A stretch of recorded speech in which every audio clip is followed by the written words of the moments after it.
Здравствуйте, Гамарджубат. Хотел вас познакомить с Алхазом Алтайба. Он приехал с Сухума, и у него возникли проблемы лишь из-за того, что он сам не увиделся. Здравствуйте, зовут Алтайб Алхаз. Да, возникли некие проблемы в Абхазии. У меня как? У моих родных возникли вопросы у государственных деятелей тамошних.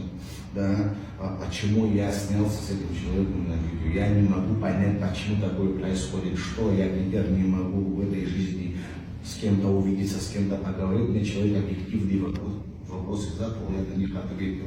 Что я плохого этим самым сделал, не могу понять. Ты не трогал политику, ты никого не ругал, ты исключительно говорил там, да, за мир, за то, что ты здесь увидел, какое отношение к людям, как люди живут, к чему стремятся. Все. Понятно. Их это задело. Почему сегодня такое Я не происходит? знаю, кого и как, и почему это в политическую интригу превратили, да, но по факту я там и подчеркнул, какие у меня намерения, для чего я сюда приехал и что я собираюсь здесь делать, да.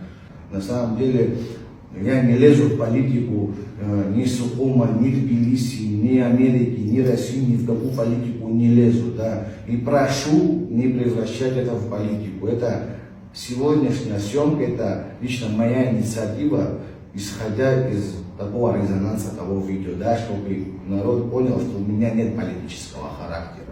И прошу вас не делать так, чтобы мое мнение изменилось.